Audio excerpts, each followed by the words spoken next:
अस्सलाम वालेकुम स्टूडेंट्स, मैं हूं आपका होस्ट बाबर मुमताज। स्टूडेंट्स, आज हम 9th क्लास की फिजिक्स के chapter number 4 turning effect of force के उन अहम क्वेश्चंस की बात करेंगे जो ऑल पंजाब बोर्ड के एग्जाम में बार बार रिपीट हुए हैं और ऑल पंजाब बोर्ड के 2020 के एग्जाम में आ सकते हैं। तो अगर स्टूडेंट्स आप लोगों ने अभी तक हमारे चैनल को सब्सक्राइब नहीं किया, स्टूडेंट्स सब्सक्राइब कर दें और बेल के बटन पर क्लिक करें और लाइक करना मत भूलें। जब स्टूडेंट हमारे चैनल को आप सब्सक्राइब भी कर देंगे, बेल के बटन पर क्लिक कर देंगे और लाइक कर देंगे तो आप लोगों को फायदा ये होगा कि जैसे ही हम नेक्स्ट वीडियो अपलोड करेंगे तो आप लोगों को नोटिफिकेशन सबसे पहले मिलेगा और आप लोग हमारी वीडियो टाइम पे सुनेंगे तो आपको एग्जाम में फायदा होगा। चलें स्टूडेंट, आज के टॉपिक को स्टार्ट करते हैं। आज का टॉपिक है 9th क्लास की फिजिक्स का chapter number 4 turning effect of force.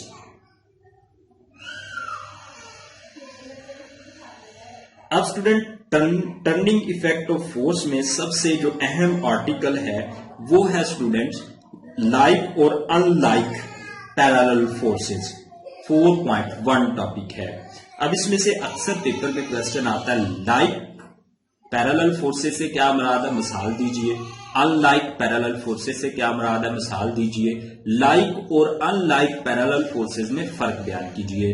तो आप लोगों ने स्टूडेंट अच्छे तरीके से याद कर लेना है कि वो पैरेलल फोर्सेस जो एक ही सिमत में अमल करती हैं उनको लाइक पैरेलल कहते हैं और वो पैरेलल फोर्सेस जो मुखालिफ सिमत में अमल करती है उनको अनलाइक पैरेलल फोर्सेस कहते हैं। और इनकी एक एक मिसाल स्टूडेंट्स आप लोगों को यहां से मिल जाएगी।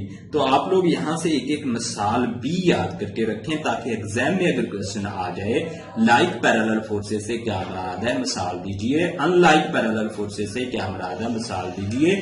या लाइक और अनलाइक पैरेलल फोर्सेस में फर्क बयान कीजिए तो आप कंप्लीट लिख सकें और आपको 2 में से 2 नंबर अवार्ड किए जाएं। उसके बाद स्टूडेंट नेक्स्ट अहम टॉपिक देखते हैं। स्टूडेंट नेक्स्ट अहम टॉपिक है 4.2। 4.2 है रिजल्टेंट ऑफ फोर्सेस। अब रिजल्टेंट ऑफ फोर्सेस टॉपिक में से अक्सर पेपर में क्वेश्चन आता है रिजल्टेंट फोर्स क्या है। उसके बाद स्टूडेंट पेपर में क्वेश्चन आता है हेड टू टेल रूल से क्या मुराद है। तो आपने स्टूडेंट इसके जवाब में लिखना है कि फोर्सेस को जमा करने पर एक सिंगल फोर्स हासिल होती है जिसको रिजल्टेंट फोर्स कहते हैं। उसके बाद हेड टू टेल रूल से क्या मुराद है, तो आपने लिखना है स्टूडेंट फोर्सेस को जमा करने का एक ग्राफिकल तरीकाकार है। इस तरीका में फोर्सेस को वेक्टर के हेड टू टेल के रूल से जमा किया जाता है। अब स्टूडेंट देखते हैं हमारा नेक्स्ट अहम टॉपिक कौन सा है। हमारा नेक्स्ट अहम टॉपिक है रेजोल्यूशन ऑफ फोर्सेस। अब रेजोल्यूशन ऑफ फोर्सेस में से अक्सर पेपर में क्वेश्चन आता है अमूदी कंपोनेंट से क्या मुराद है। तो आपने स्टूडेंट की बात लिखनी है कि अगर कोई वेक्टर एक दूसरे पर अमूदी कंपोनेंट से लिया गया हो तो वो कंपोनेंट उसके अमूदी कंपोनेंट कहलाते हैं। उसके बाद पेपर में अक्सर क्वेश्चन आता है रेजोल्यूशन ऑफ फोर्सेस से क्या मुराद है। तो आपने लिखना है किसी फोर्स को उसके अमूदी कंपोनेंट में तहलील कर देना रेजोल्यूशन ऑफ फोर्सेस कहलाता है। उसके बाद स्टूडेंट ये आर्टिकल आपको 4 नंबर का भी आता है। 4 नंबर का इस तरह से आएगा कि रेजोल्यूशन ऑफ फोर्सेस से क्या मुराद है, वजाहत कीजिए। तो 1 नंबर स्टूडेंट इसकी तारीफ लिखने का होगा और 2nd नंबर जो है इसकी डायग्राम बनाने का होगा। उसके बाद स्टूडेंट्स आप लोगों ने इस क्वेश्चन में क्या करना है। उसके बाद स्टूडेंट 3rd नंबर लेने के लिए आपने इस क्वेश्चन में लिखना है ये वाली मसावात। और जब स्टूडेंट आप OA is equal to OB plus DA लिख देंगे तो इसमें स्टूडेंट आपने कीमतें दर्ज कर देनी है, यानी F बराबर है FX प्लस FY। तो ये मसावातें दो लिखने का भी 1 नंबर अवार्ड किया जाएगा। उसके बाद स्टूडेंट 4th नंबर आपने कैसे लिखना है, यानी X कंपोनेंट की कीमत आप लिखेंगे और Y कंपोनेंट की कीमत आप लोग लिखेंगे तो स्टूडेंट आप 4th नंबर भी हासिल कर सकते हैं। अगर इस आर्टिकल को स्टूडेंट आप इस तरह से अखज करेंगे तो आप 4 में से 4 नंबर हासिल कर सकते हैं। अब स्टूडेंट नेक्स्ट अहम जो क्वेश्चन है वो है मिसाल नंबर 4.2। मिसाल नंबर 4.2 स्टूडेंट आपको 5 नंबर की भी आ सकती है। तो इसको स्टूडेंट आपने बिल्कुल इसी तरह से लिखना है। इसमें 1 नंबर स्टूडेंट डाटा लिखने का होगा और 2nd नंबर जो है सही फार्मूला लगाने का और 3rd नंबर जो होगा इस फार्मूला में कीमतें दर्ज करने का, 4th नंबर जो होगा सिंप्लीफाई करने का और 5th नंबर जो होगा दुरुस्त जवाब के साथ यूनिट लिखने का। अब स्टूडेंट हम देखते हैं अपना नेक्स्ट टॉपिक, ये हमारा इस टॉपिक में तो स्टूडेंट्स हमारे इस चैप्टर का नेक्स्ट टॉपिक है अमूदी कंपोनेंट्स की मदद से फोर्स मालूम करना। बहुत अहम आर्टिकल है स्टूडेंट, अगर एग्जाम में ये आ जाता है तो 1 नंबर आपको डायग्राम बनाने का मिलेगा। उसके बाद स्टूडेंट्स दूसरा नंबर आपके लिए ये जो मसावाते 2 हैं इनको लिखने का होगा। उसके बाद स्टूडेंट थर्ड नंबर आपको अवार्ड किया जाएगा फोर्स मालूम करने का सही फार्मूला लिखने का। उसके बाद फोर्थ नंबर स्टूडेंट्स आपको सिमत मालूम करने का अवार्ड किया जाएगा।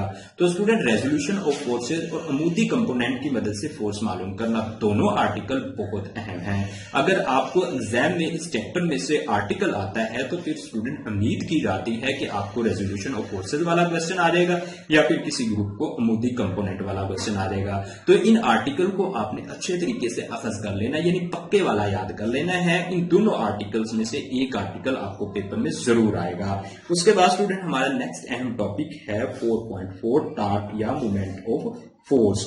अब स्टूडेंट टार्क या मोमेंट ऑफ फोर्स में देखते हैं कि हमें कौन सा अहम क्वेश्चन आ सकता है। तो टार्क में से स्टूडेंट्स ये हमें अक्सर पेपर में क्वेश्चन आता है रिजिड बॉडी से क्या मुराद है। इसके जवाब में आपने लिखना है कि एक रिजिड बॉडी ऐसा जिस्म होता है जिस पर अगर फोर्स लगाएं तो उसकी शक्ल में कोई भी तब्दीली पैदा ना हो, तो स्टूडेंट उसको फिर रिजिड बॉडी कहते हैं। और जब आप ऐसा लिखेंगे 2 नंबर अवार्ड किए जाएंगे। उसके बाद स्टूडेंट एक्सेस ऑफ रोटेशन से क्या मुराद है, तो आपने स्टूडेंट यहां से यहां तक ये जवाब लिखना है। तो आपको लोग इतना जवाब लिखेंगे 2 में से 2 नंबर आपको मिल जाएंगे। उसके बाद स्टूडेंट नेक्स्ट अहम क्वेश्चन है कि टार्क से क्या मुराद है या मोमेंट ऑफ फोर्स से क्या मुराद है। तो ये स्टूडेंट इतना आपने जवाब लिखना है कि किसी फोर्स के गर्दिशी असर को टार्क कहते हैं या मोमेंट ऑफ फोर्स कहते हैं, तो आपको 2 नंबर अवार्ड किए जाएंगे। उसके बाद स्टूडेंट इस आर्टिकल से 4 नंबर का क्वेश्चन भी आता है, यानी टार्क से क्या मुराद है, टार्क पर असर अंदाज होने वाले अवामल लिखें। तो स्टूडेंट जब आप टार्क से क्या मुराद है लिखेंगे तो 1 नंबर अवार्ड होगा। उसके बाद नेक्स्ट नंबर स्टूडेंट आपको मिलेंगे टार्क पर असर अंदाज होने वाले अवामल के बारे में लिखने से। अब स्टूडेंट टार्क पर असर अंदाज होने वाले अवामल जो है आप यहां से लिखेंगे 2 हैं, एक फोर्स और दूसरा मोमेंट आर्म। जितनी ज्यादा फोर्स होगी उतना ही ज्यादा मोमेंट होगा और जितना लंबा मोमेंट आर्म होगा उतना ही ज्यादा जो है वो टार्क पैदा होगा। उसके बाद स्टूडेंट थर्ड नंबर आपको सादी मसावात लिखने का मिलेगा और फोर्थ नंबर जो है टार्क का SI यूनिट लिखने का मिलेगा। यानी अगर आपको पेपर में ये आर्टिकल आ जाता है 4 नंबर का, टार्क से क्या मुराद है, इस पर असर अंदाज होने वाले अवामल पर नोट लिखें, तो तारीफ लिखने का 1 नंबर और यहां से यहां तक लिखने का स्टूडेंट्स आप लोगों को 3 नंबर अवार्ड किए जाएंगे। उसके बाद students line of action of force से क्या मुराद है इसको सिर्फ एक बार पढ़ लें। तो आप देखते हैं स्टूडेंट नेक्स्ट हमारा अहम टॉपिक कौन सा है। स्टूडेंट नेक्स्ट आप ये मिसाल नंबर 4.3 जो है इसको अच्छे तरीके से कर लें। ये स्टूडेंट आपको 2 नंबर की मिसाल पेपर में आ सकती है। उसके बाद स्टूडेंट मोमेंट का हसूल 4.5 टॉपिक अहम है स्टूडेंट। यहां से आपको जो क्वेश्चन आएगा वो आएगा क्लॉकवाइज और एंटी क्लॉकवाइज टार्क में फर्क बयान करें या मोमेंटम में फर्क बयान करें, या से क्या मुराद है। तो आपने स्टूडेंट क्लॉकवाइज टार्क और एंटी क्लॉकवाइज टार्क जो है इन दोनों में फर्क जो है अच्छे तरीके से समझ लेना है। उसके बाद स्टूडेंट्स आपको पेपर में आएगा मोमेंट का हसूल बयान कीजिए, या मोमेंट का हसूल स्टूडेंट आप यहां से यहां तक लिख दें या फिर नेक्स्ट इसकी डेफिनेशन आगे है वो आप लिख सकते हैं स्टूडेंट, वो ये वाली है, यानी आप ये वाली डेफिनेशन भी लिख सकते हैं। अब स्टूडेंट देखते हैं हमारा नेक्स्ट अहम टॉपिक कौन सा है।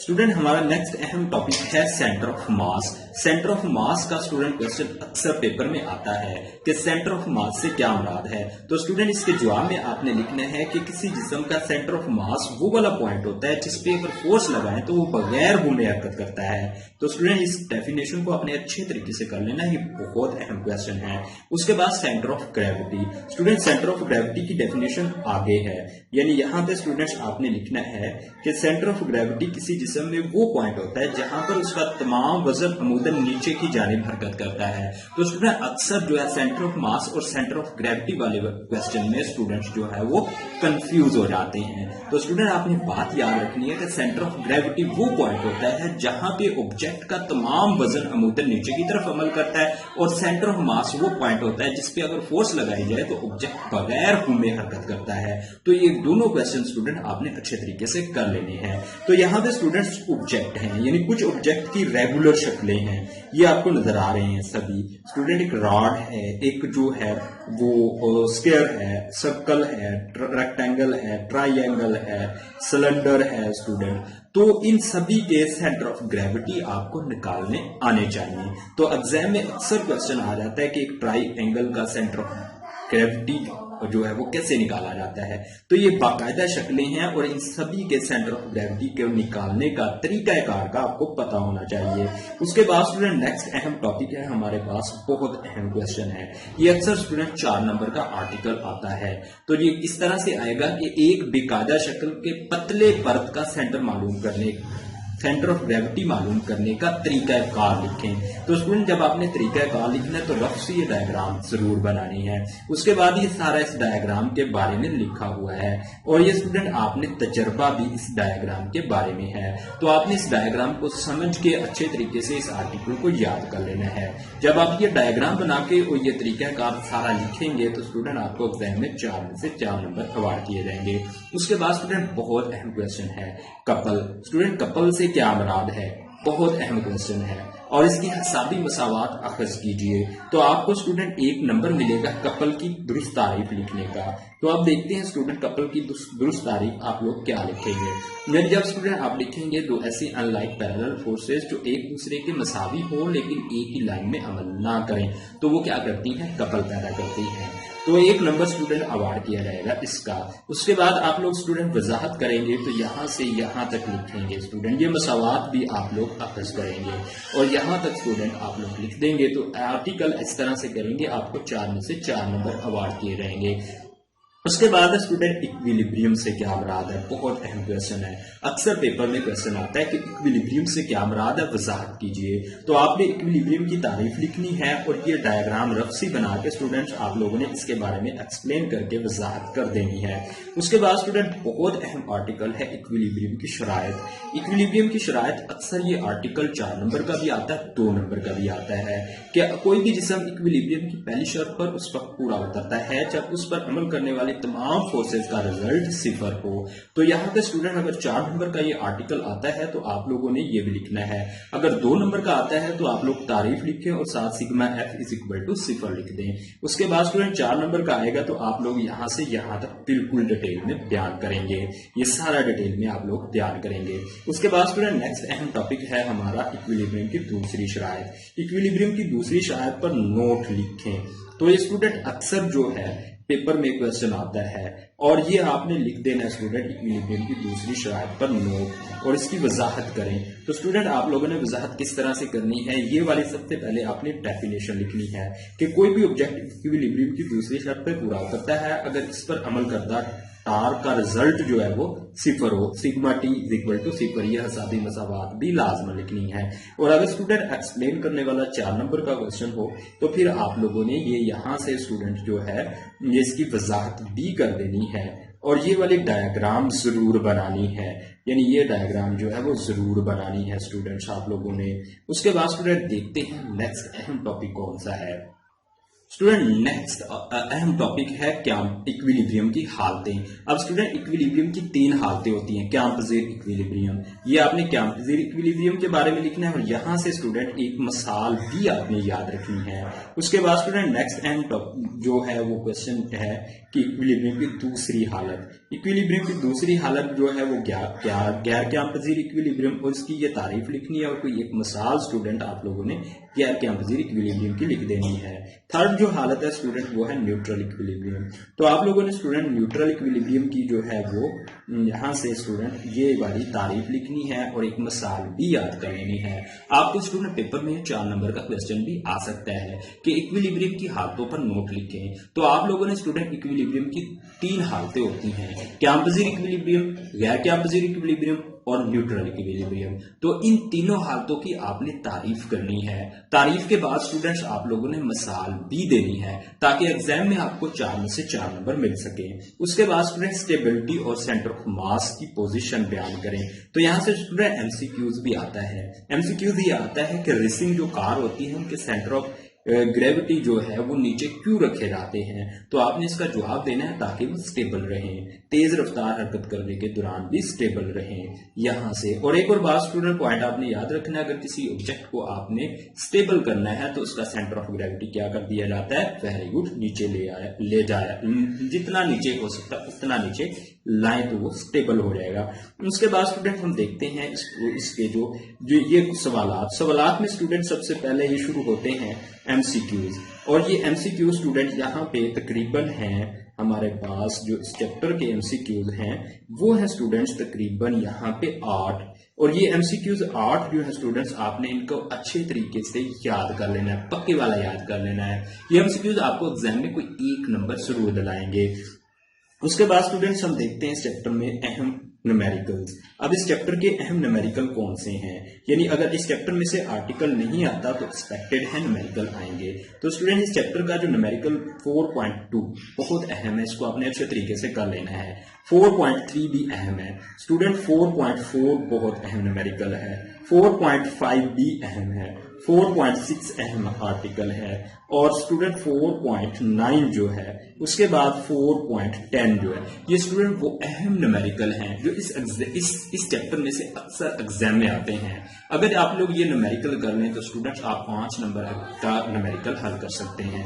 तो अगर स्टूडेंट्स आप लोगों ने अभी तक हमारे चैनल को सब्सक्राइब नहीं किया, स्टूडेंट सब्सक्राइब करें और बेल के बटन पर जरूर क्लिक करें। स्टूडेंट्स का फायदा ये होगा कि जैसे ही हम नेक्स्ट चैप्टर की वीडियो बना के अपलोड करेंगे तो आप लोगों को नोटिफिकेशन सबसे पहले मिलेगा, और अगर आप एग्जाम से पहले वो वीडियो सुन लेंगे तो स्टूडेंट आपको फायदा होगा, और उस तरह से अगर आप तैयारी करेंगे तो आपके एग्जाम में फिजिक्स में मैक्सिमम नंबर आएंगे। Student thank you for watching, अपना ख्याल रखें, ओके, अल्लाह हाफिज, अपने भाई को दुआओं में याद कीजिए।